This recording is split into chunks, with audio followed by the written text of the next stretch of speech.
हमारे पास आ गया question number 7। तो क्वेश्चन नंबर 7 जो है बेटा, इसमें लिखा हुआ है, इसमें थोड़ा सा आपने समझना, देखें एक इसमें बात होनी है रिफ्लेक्शन की। देखिए रिफ्लेक्शन का मतलब ये होता है कि जब आप कोई भी अपना अक्स देख रहे होते हैं वो आपका रिफ्लेक्शन होता है। लेकिन होता देखिए अपोजिट साइड है। जैसे देखिए कोई भी अगर आप मिरर को देखते हैं तो मिरर को देखते हुए उसमें आपका जो फेस नजर आ रहा होता है वो आपका रिफ्लेक्टेड फेस होता है, रिफ्लेक्टेड फेस। अभी आप देखें लेकिन उनकी साइड बिल्कुल अपोजिट होती है। आप फ्रंट पे देख रहे होते हैं, वो आपको मिरर जो है वो बैक पे दिखा रहा होता है, जबकि आप फ्रंट पे देख रहे होते हैं। देखिए फ्रंट और बैक दोनों अपोजिट हो गए। तो रिफ्लेक्शन का मतलब ये होता है। उम्मीद है कि आपको पहले से लफ्ज पता होगा। तो क्वेश्चन को शुरू करते हैं। अ ट्राइंगल हैज वर्टिसेस, एक ट्राइंगल है जिसके 3 वर्टिसेस हैं बेटा, ए बी और सी हैं। अभी वो कह रहा है find the vertices of the reflected triangle. उस ट्राइंगल को रिफ्लेक्ट कर दिया गया है और आपने आफ्टर रिफ्लेक्शन उसके कोऑर्डिनेट फाइंड करने हैं ट्राइंगल के।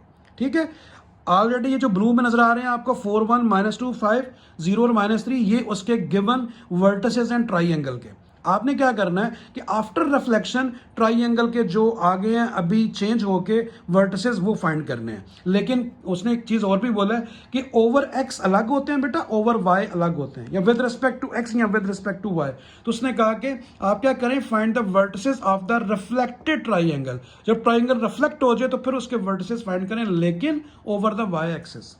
ठीक है, उसने कहा over the Y axis using a transformation matrix. Transformation का मतलब आपको पता ही है, ट्रांसफॉर्मेशन के 3-4 पार्ट्स होते हैं जिसमें आपकी रिफ्लेक्शन भी आती है और इसी तरह बाकी चीज़ें भी होती हैं। फिलहाल आप इसको रिफ्लेक्शन को ज़हन में रखें। ठीक है, अभी आप देखें, सबसे पहले आपने इसको ज़बानी याद करने में आपको समझा भी देता हूं कि रिफ्लेक्शन ओवर वाई एक्सेस, अगर वो पेपर में क्वेश्चन, तो वैसे आपके क्वेश्चन पेपर में नहीं है, लेकिन अगर वो रिफ्लेक्शन ओवर एक्स एक्सेस देता है तो फिर क्या करना है। लेकिन यहां पे क्वेश्चन उसने दिया हुआ है कि रिफ्लेक्शन आपने ओवर वाई एक्सेस करना है। तो रिफ्लेक्शन ओवर वाई एक्सेस जो होता है वो -1 0 और 0 1 होता है अगर उसकी मैट्रिक्स फॉर्म हो। ठीक है, कैसे, अभी आप देखें। फॉर एग्जाम्पल अगर आप थोड़ा सा अगर आपको नजर आ रहा है तो ये मैंने एक्स एक्सेस और वाई एक्सेस लिया है। अभी आप देखें एक्स एक्सेस के ऊपर डेफिनेटली वाई 0 होता है, तो एक्स एक्सेस का मैंने ले लिया 1 और वाई को 0 कर दिया। अभी ये क्या है, ये वाई एक्सेस है, तो वाई एक्सेस पे एक्स 0 होता है, तो देखें एक्स का मैंने 0 कर दिया, वाई का 1 कर दिया। ठीक है, इसी तरीके से एक्स के बिल्कुल ऑपोजिट, एक्स नेगेटिव और वाई तो 0 होता ही होता है एक्स एक्सेस के ऊपर। एक्स एक्सेस के ऊपर वाई 0 और एक्स क्या हो जाता है नेगेटिव, क्योंकि 0 से लेफ्ट पे नेगेटिव। ठीक है, समझ आ गई। अभी आप देखें आपने कौन से ये बना कैसे है, रिफ्लेक्शन ओवर वाई एक्सेस। आपने क्या लेना है, आपने लेना है इसको, सबसे पहले आपने ये देखें 1 0 यानी 1 0 और 1 0, क्योंकि देखें अभी आपने क्या करना है, आपने फाइंड आउट करना है इसका रिफ्लेक्शन। अभी ये वाली जो आपको ट्राइंगल नजर आ रही है, ये वाली ट्राइंगल, ये रिफ्लेक्ट होके इस तरफ चली गई है, ये रिफ्लेक्ट होके इस तरफ चली गई है, तो जाहिर इसके पर अभी आप क्या लिखेंगे, अभी ये 1 0 नहीं रहा, आफ्टर रिफ्लेक्शन आपने जो देखें ये क्या लिखा है, रिफ्लेक्शन ओवर वाई एक्सेस। यानी ये ट्राइंगल इस तरह रिफ्लेक्ट हो जाएगी इस तरफ। ये जो मैंने डॉट में लिखा है इसको मैं थोड़ा सा चले बोल्ड भी कर देता हूं। ये चीज, ये जो आपको ब्लू में नजर आ रही है ये रिफ्लेक्ट हो गई है। पहले ए आपका यहां था, अभी ए प्राइम अभी यहां पे आ गया है, ए उठा के ये देखिए ऐसे फ्लिप हो गया इसका रिफ्लेक्शन। तो ए जो है ना वो ए बार में चला गया, यानी यहां पे, तो इसके क्या है कोऑर्डिनेट्स बन गए -1 और 0। तो आपने लिखना है -1 और 0, और दूसरा आपके पास क्या है, वो आपके पास 0 और 1 है। क्योंकि देखिए बेटा जो रिफ्लेक्शन ओवर वाई एक्सेस है उसमें वाई चेंज नहीं होंगे, वाई कोऑर्डिनेट, क्योंकि वाई जो है ना वो आपका, आप ये कह लें कि आपकी वो लाइन है, मिरर लाइन कह लें उसे, वो मिरर लाइन है। ठीक है ना, ये मिरर लाइन है, ये चेंज नहीं होगी। मतलब ये जहां पे ये देखें, इसको सिंपल मैं क्या करूंगा, इसको उठा के मैं इधर कर दूंगा, लेकिन देखें वाई एक्सिस जो है वो चेंज नहीं हो रहा। देखिए वाई एक्सिस बिल्कुल चेंज नहीं हो रहा। आपको मेरी बात समझ आ रही है, ये देखें वाई एक्सिस उधर ही है, सिर्फ ये ए को उठा के आप उस तरफ ले गए, तो ये वाई एक्सिस चेंज नहीं होगा। उसके कोऑर्डिनेट क्या है 0 1, तो वो 0 1 रहेंगे। पूरी उम्मीद आपको समझ आ गई कि कोऑर्डिनेट बेसिकली क्या थे, 1 0 और 0 1। ये क्यों चेंज हो गया, क्योंकि ये ए पॉइंट इस तरफ जाएगा आफ्टर रिफ्लेक्शन, तो यहां पे ए प्राइम जो है ना -1 और 0 होगा, तो -1 और 0 लिखना है, और वाई चेंज नहीं होगा क्योंकि वो ओवर वाई एक्सेस है, तो वो 0 और 1 रहेगा। ठीक है जी, समझ आ गई। ये है, अभी आपने क्या करना है, आपने सिंपल ये जो कोऑर्डिनेट दिए गए हैं इसको लिखें। आपके एक्स, और देखें आपका ये एक्स होता है और ये वाई होता है। एक्स आपका क्या है 4 -2 और 0, 4 -2 और 0 एक्स के सामने आ गए। तो वाई कौन से हैं? सेकंड वाले 1 5 और -3, 1 5 और -3 ये आगे। अभी आपको जो नए चाहिए आफ्टर रिफ्लेक्शन कोऑर्डिनेट्स या वर्टिसेस, सॉरी वर्टिसेस चाहिए, तो आप क्या करेंगे, आप इसके रिफ्लेक्शन ओवर वाई एक्सेस से मल्टीप्लाई कर देंगे गिवन वर्टिसेस को। गिवन वर्टिसेस का जो मैट्रिक्स बना है ये वाला, इसको मल्टीप्लाई कर देंगे किससे? रिफ्लेक्शन ओवर वाई एक्सेस से। तो देखिए मैंने वो दोनों लिखे, उसके बाद मैंने मल्टीप्लाई कर दिया। आपको पता है मल्टीप्लिकेशन में क्या होता है, रो को कॉलम से मल्टीप्लाई करना है। 4 1 जा 4 विद माइनस साइन, 0 को 1 से मल्टीप्लाई करेंगे, 0 मैंने 0 लिखा नहीं है, सिर्फ ये लिख दिया। फिर उसके बाद इसको जब इससे मल्टीप्लाई करेंगे बेटा, तो -2 को -1 से मल्टीप्लाई करेंगे +2, 0 को 5 से करेंगे 0, इसलिए 2 ही आ गया। तो अभी इसको आप थर्ड से करेंगे, -1 को 0 से मल्टीप्लाई किया 0, 0 को 3 से मल्टीप्लाई किया 0, तो 0 ही आ गया। ठीक है, आपको मेरी बात समझ आ रही है इंशाल्लाह, कोई मुश्किल नहीं है। उसके बाद सेकंड रो की तरफ आते हैं, इसको आप इससे मल्टीप्लाई करेंगे, इसको इससे मल्टीप्लाई किया 0, 1 को 4 से मल्टीप्लाई किया तो आपके पास क्या आ गया, इस 1 को 1 से मल्टीप्लाई किया 1। अभी इसको जब इससे बेटा मल्टीप्लाई करेंगे तो फिर मैं देखिए बेटा रो को तीनों कॉलम से मल्टीप्लाई करना है। तो अभी आपने बारी आ गई इसकी, तो इसको इससे मल्टीप्लाई किया 0, इसको 5 से मल्टीप्लाई किया 5, 0 मैं साथ लिख नहीं रहा हूँ। इसको आप जब इससे मल्टीप्लाई करेंगे, 0 को 0 से मल्टीप्लाई किया 0, 3 को 1 से मल्टीप्लाई किया यानी माइनस को, तो -3 आ गया। अभी आप देखें ये जो चीज़ आपके पास मैट्रिक्स आ गया, ये इसके रिफ्लेक्टेड वर्टिसेस आ गए हैं ट्राइएंगल के। ठीक है, तो ये देखें ये क्या कैसे लिखना है, -4 और 1। ठीक है, इस तरह, क्योंकि जब भी आप कोऑर्डिनेट बेटा लिखते हैं तो पहले x की वैल्यू आती है y की, ये x के कोऑर्डिनेट हैं, ये y के एलिमेंट्स कह लें y के, तो इन ऐसे इकट्ठा लिखेंगे इसको, -4 और 1, 2 और 5, 0 और -3, यानी 4 1 चेंज होके -4 और 1 में आ गया। सिंपल, आप देखें ए जब इस तरफ चला गया जगह तो उतनी लेगा। हमेशा रिफ्लेक्शन में किसी भी एक जो शेप होती है बेटा, ना तो उसका साइज चेंज नहीं होता, उसका साइज चेंज नहीं होता। जो 4 पे है ये एग्जैक्टली राइट साइड पे जाके 4 पे ही आएगा, सिर्फ वो इधर से इस तरफ चला जाएगा, आएगा 4 पे, ये नहीं इसकी शेप बड़ी हो जाए, शेप चेंज नहीं होती उसमें। ठीक है, तो इसलिए वो देखें 4 की बजाय अभी क्या आ गया, -4 आ गया, और वो क्या था -2 और 5, तो आपके पास 2 और 5 आ गया। अभी आप देखें ये पॉइंट फिक्स था, ये वाला ये पॉइंट फिक्स था 0 और -3, तो ये देखें वो पॉइंट आपका 0 और -3 पहले भी था। सी पॉइंट चेंज नहीं होगा क्योंकि वो फिक्स है, वो इसका मिरर लाइन है इसकी, वो चेंज नहीं हो सकती। ठीक है ना, उसी तरह जाएगी। तो इस तरीके से आपने ट्रायंगल को चेंज कर दिया। मैंने थोड़ा सा काम आपके लिए और भी किया है, अगर आप थोड़ा सा गौर से देखें तो ये जो आपको रेड कलर में ट्राइंगल नजर आ रही है, ये वही कोऑर्डिनेट है जो आपको क्वेश्चन के अंदर गिवन है। देखें बेटा 4 1, ये देखें 4 और 1, जी हाँ 4 और 1 है, ये 1 नहीं है, माइनस गलती से लिखा गया, कॉमन डाला हुआ है बीच में। उसके बाद आ गया -2 और 5, तो ये देखें -2 और 5, और तीसरा पॉइंट इसका क्या था, 0 और -3, तो देखें ये आ गया आपका 0 और -3। ठीक है, अब ये रेड जो है ये पॉइंट आपका इधर ये ऐसे था, ये रिफ्लेक्ट होके इधर आ गया, ये ए प्राइम बन गया।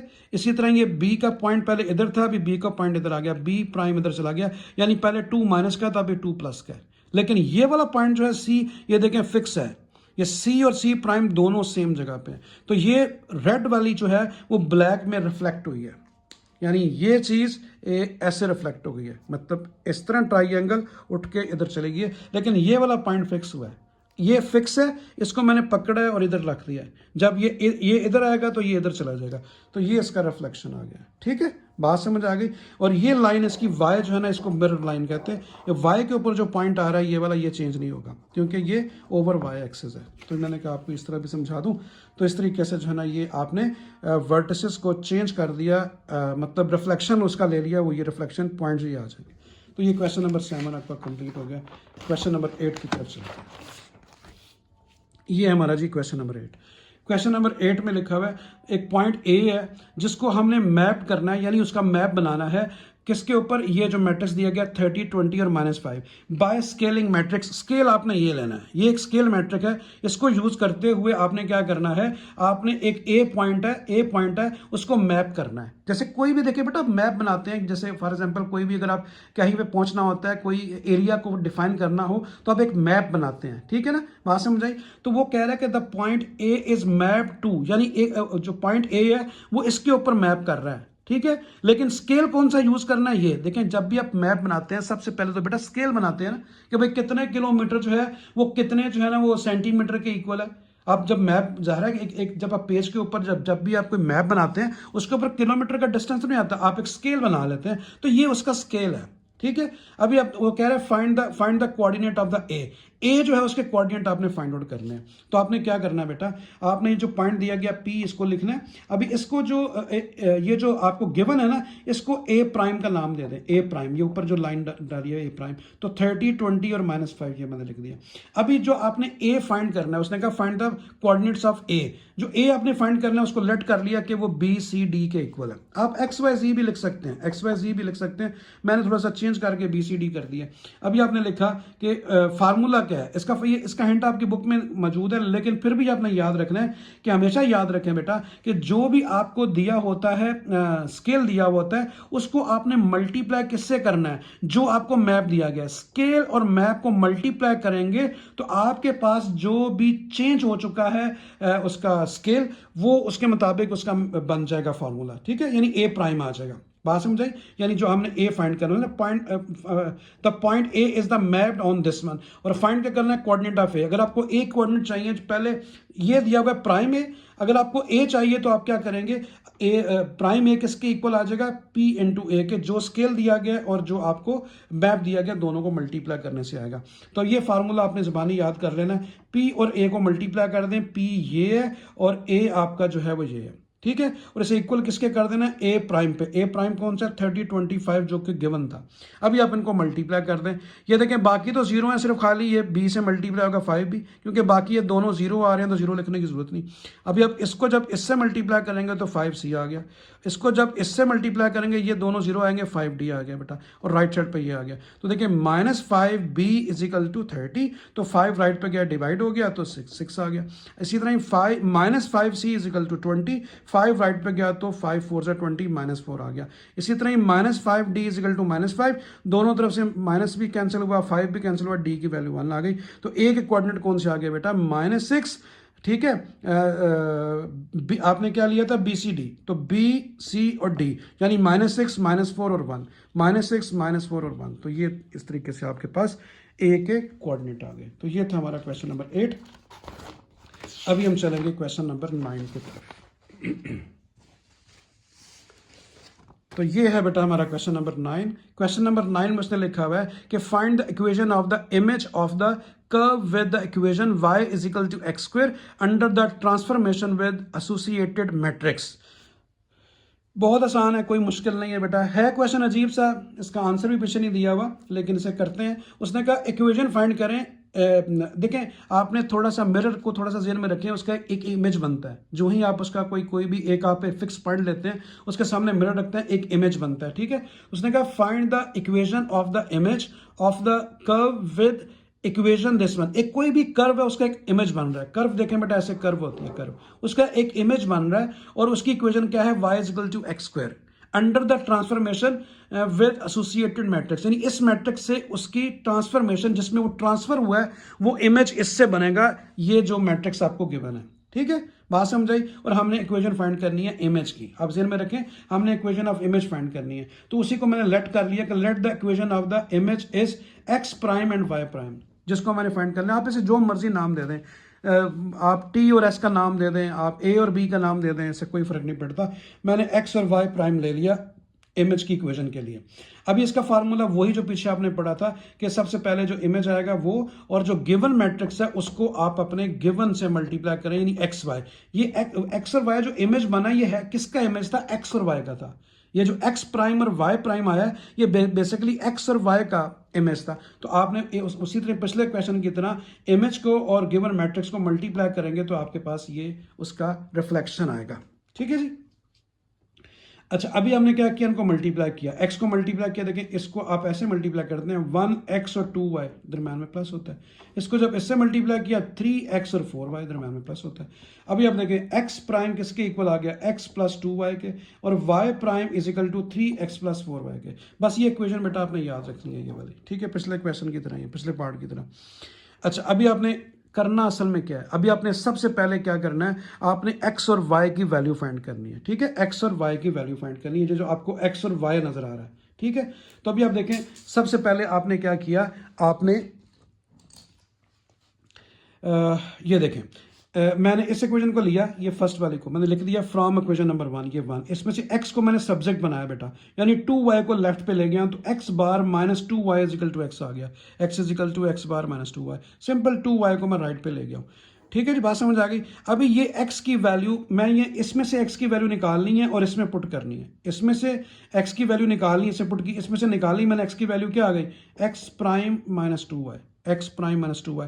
अभी ये वैल्यू आपने इक्वेशन नंबर 2 में पुट कर देनी है, पुटिंग इन इक्वेशन नंबर 2, तो इक्वेशन नंबर 2 की क्या है, y बार, बेटा y बार लिखा, 3 लिखा इनटू x, x की वैल्यू क्या है आपके पास, x प्राइम माइनस 2y लिख दी।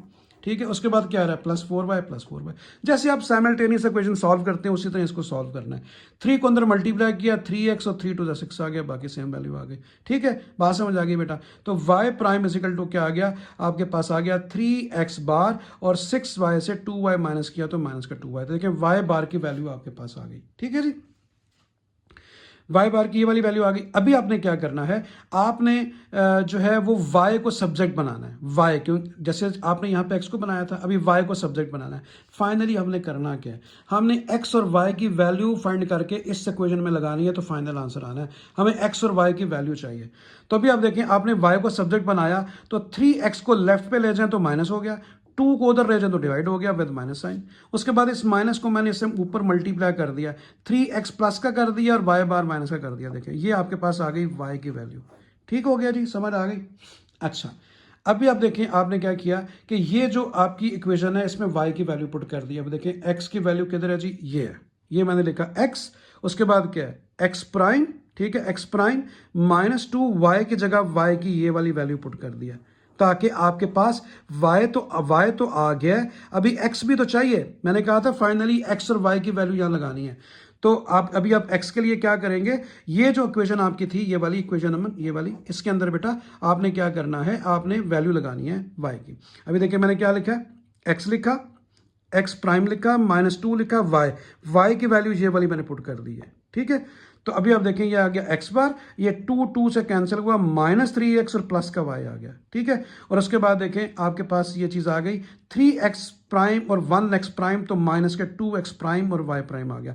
अभी आप देखें बेटा, आपके पास जो है ये y की वैल्यू आ गई है, ये x की वैल्यू आ गई है। अभी ये दोनों वैल्यू आपने क्या करनी है, आपने पुट करनी है किसमें, ये जो गिवन इक्वेशन है इसके अंदर। ठीक है, गिवन इक्वेशन है क्या है, y is equal to X square, y is equal to X square, तो y की जगह पे मैंने y की value 3x prime minus y prime by 2 लिखी है, फिर इक्वल का साइन लगाया, अगले पेज पे लिखा है वो बता रहा हूं, फिर मैं इक्वल लिखूंगा x की वैल्यू क्या है, x की वैल्यू है x प्राइम माइनस 2y और उसका स्क्वायर भी आएगा, क्योंकि इक्वेशन के अंदर स्क्वायर है। मैं दिखाता हूं आपको,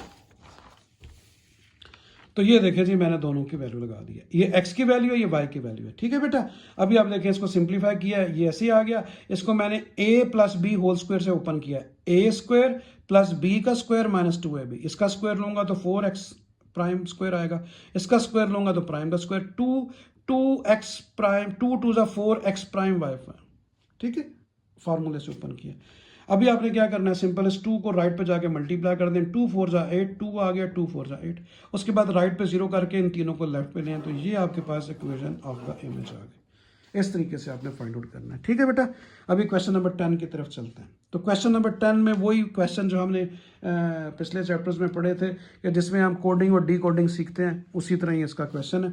तो क्वेश्चन नंबर 10 में से लिखा हुआ है कि आपने यूज करना है मैट्रिक्स ए को, ये एक मैट्रिक्स ए दिया गया है और वो कह रहा है क्या करें, इसे इन कोड करें। देखिए बेटा, एक डी कोड होता है, एक इन कोड होता है। वो कह रहा है इन कोड करें किसको, मैसेज कीप इट अप को, एक मैसेज है कीप इट अप, इसे आप इन कोड कर दें ताकि पढ़ा ना जाए, इसे इनकोड कर दें। तो कह रहा है कि आप इसे इनकोड करें, वेयर लेटर ए टू जी, ए से जी तक लेटर आपने यूज करने हैं। ठीक है, ये जो लेटर है ए टू जी आर, ये यानी जो ए से जी तक के जो इंग्लिश लेटर्स हैं उसके कॉरेस्पॉन्डिंग नंबर कौन से लिखने हैं, टू द नंबर्स 1 to 26। देखें आपके पास जो अल्फाबेट होते हैं इंग्लिश के लेटर के, वो 1 से लेके 26 तक होते हैं, यानी 1 to 126 तक। ठीक है, तो इस तरीके से आपने कि कीप इट अप को क्या करना है, आपने इन कोड करना है। ठीक है बेटा। इसके लिए वो पिछले चैप्टर्स की तरह जो अपने पिछले दो चैप्टर से पहले मैंने आपको बताया था, चैप्टर नंबर 1 में, उसमें भी आप क्या करेंगे, उसमें मैंने बताया था सबसे पहले आप पूरी अल्फ़ाबेट लिख लें, जी तक लिख लिया, उसके बाद इसको ए को 1 दें, बी को 2 दें, सी को 3 दें, डी को 4 दें, सो ऑन। ठीक है, टोटल 26 आपको पता है, जी 26 पोजीशन पे होता है।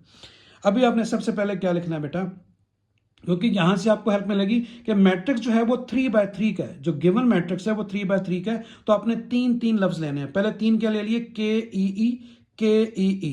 ठीक है बेटा, समझ आ गई। उसके बाद फिर 3 लिए, पी आई टी, देखें पी आई टी, और अगले 3 लेने हैं, तो अगले सिर्फ 2 थे, यू और पी, और थर्ड आपने खुद से 0 ले लेना है। ठीक है, क्योंकि वो थर्ड वो था नहीं।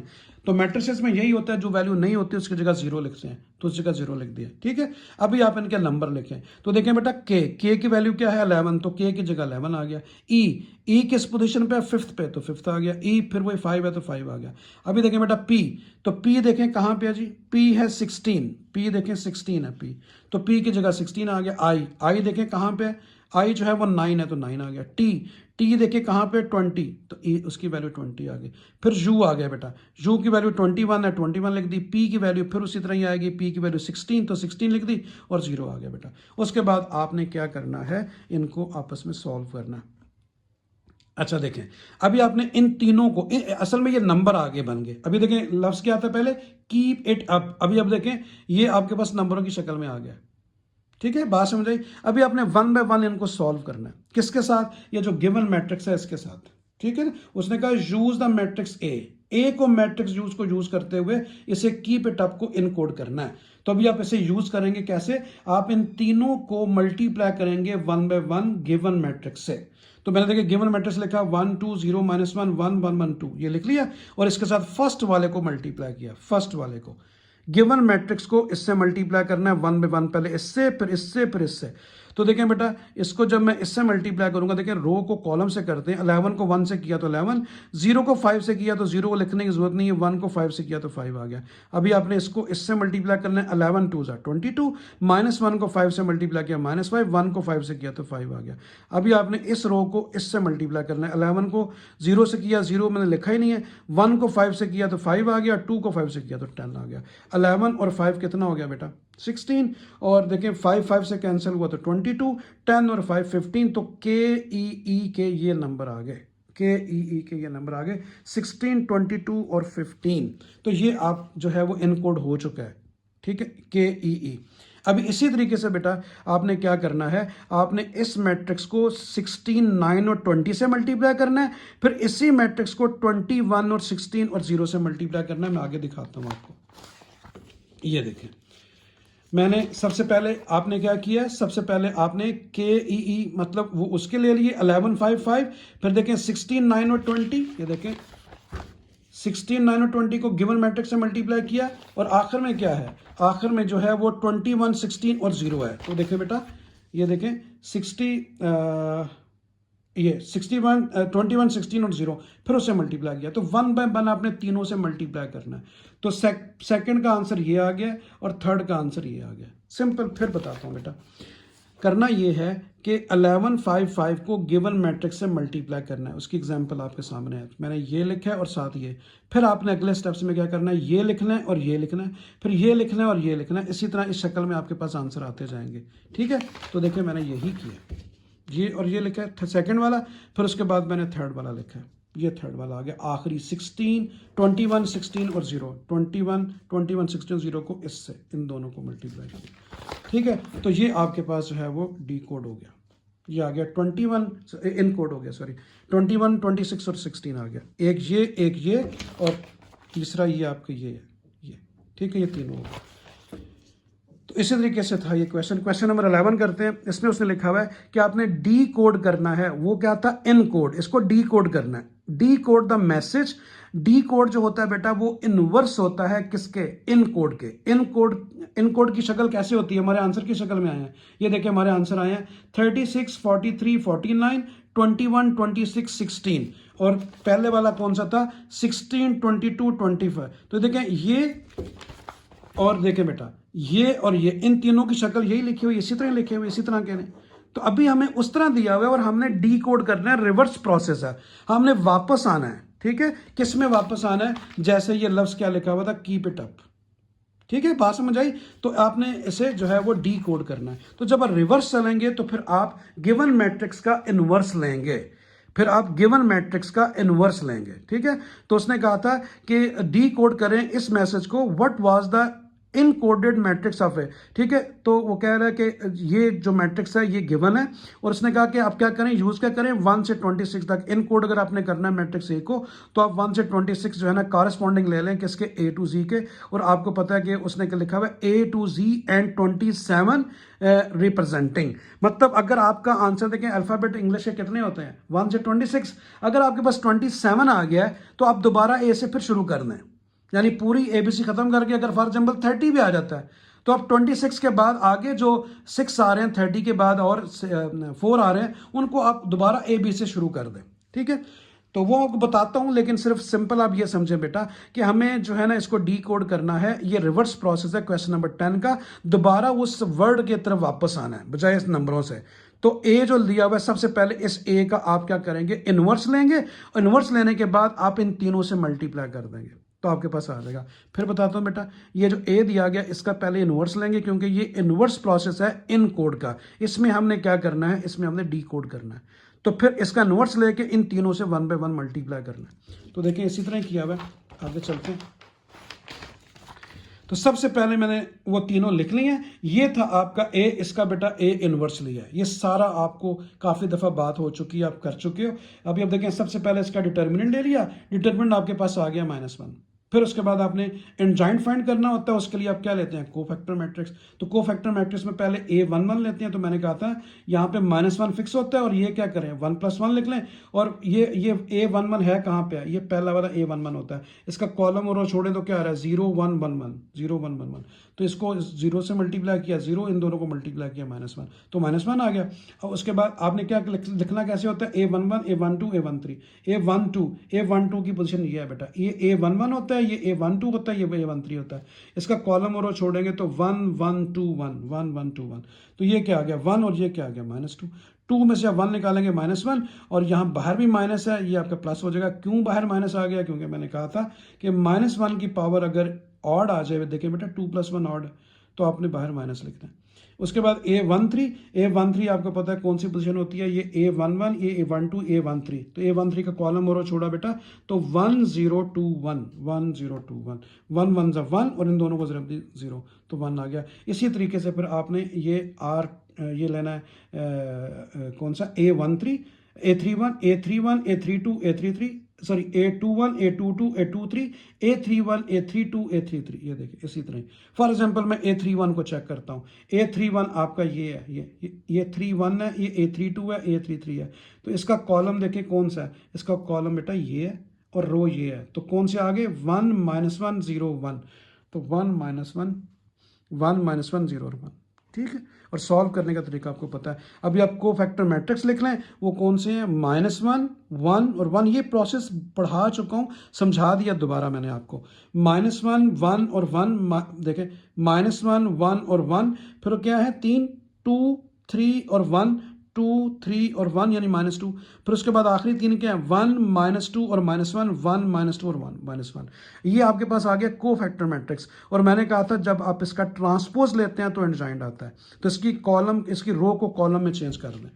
तो इसकी रो को हम कॉलम में चेंज करेंगे, तो आपके पास जो है ये देखें जी, आपके पास एंजाइंड आ गया। ठीक है बेटा, अभी आप इनवर्स का फार्मूला लिखें, adjoint of A determinant of A. Adjoint of A ये एंजाइंड लिखा हुआ है, और नीचे डिटरमिनेंट ऑफ ए आपके पास -1 आया था। तो -1 से आप इन सब को डिवाइड कर दें। ठीक है, इन सब को, तो -1 से डिवाइड करने से होगा क्या, इन सब के साइन चेंज हो जाएंगे। तो देखें इन सब के जो -2 था +2 हो गया, जो +1 था माइनस हो गया, +3 था -3 हो गया, प्लस का 1 था माइनस, तो ये सारे साइन चेंज हो गए।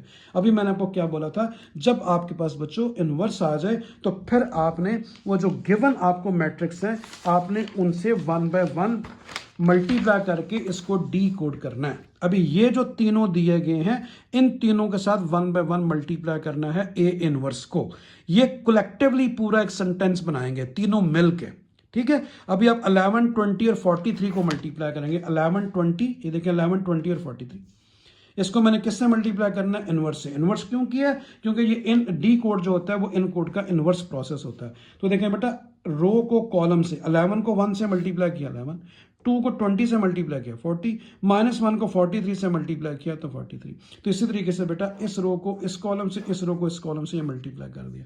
अभी आप देखें, आप 40 को और 11 को प्लस करें, 43 को माइनस करें, तो आपके पास क्या आ जाएगा 8। इसी तरह ही आप ये दोनों माइनस हैं, 60 और 11 ये कितने हो गए, ये आपके 71 हो गए, 86 से माइनस किया तो 15। इसी तरीके से -11 -20 को प्लस करें, 43 से माइनस करेंगे तो 12।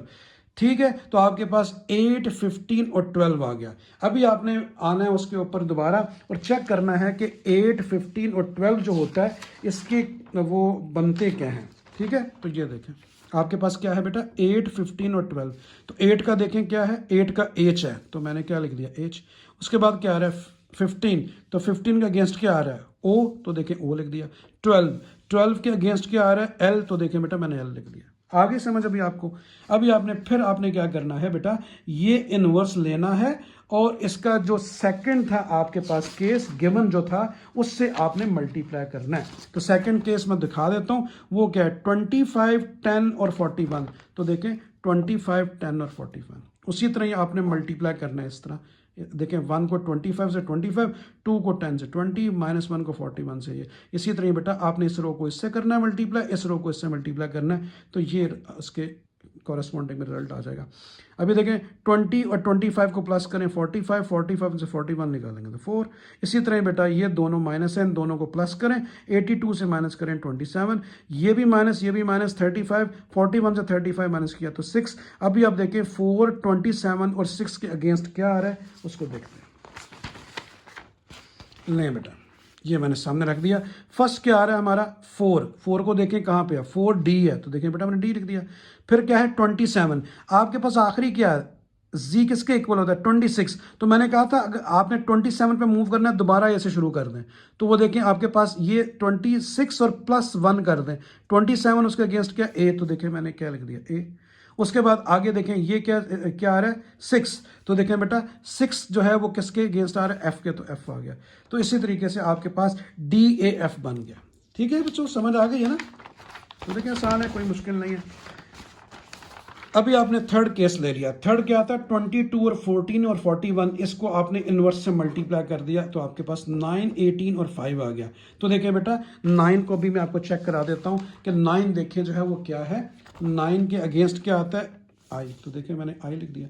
18 आ रहा है आपके पास आंसर, तो देखें बेटा 18 को भी चेक कर लेते हैं। 60, 18 किसके अगेंस्ट आ रहा है r, तो देखें मैंने r लिख दिया। उसके बाद क्या आ रहा है आपके पास, उसके बाद आ रहा है बेटा 5, तो 5 के अगेंस्ट क्या आ रहा है e, 5 के अगेंस्ट क्या आ रहा है e, तो देख मैंने e लिख दिया। तो अभी आप देखें, आप जब इन सब को आपस में मिलाएंगे तो आपके पास एक सेंटेंस आ जाएगा। फर्स्ट आपके पास क्या था मैं आपको बताता हूँ बेटा। फर्स्ट हमारा आंसर जो आया था जी, तो मैं अभी ये है मेरे पास,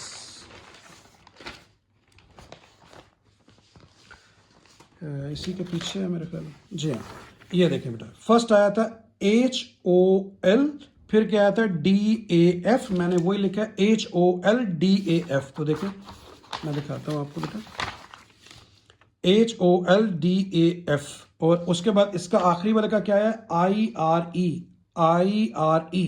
तो ये आपके पास सेंटेंस बन गया होल्ड अ फायर, मतलब फायर को रोक दो, होल्ड अ फायर, ये आपका सेंटेंस आ गया। जबकि देखें आपको क्या दिया हुआ था क्वेश्चन के अंदर, जो दिया गया था वो मैट्रिक्स फॉर्म में था, जबकि उसके अंदर एक मैसेज था जो कि आपने ये कन्वे किया होल्ड अ फायर।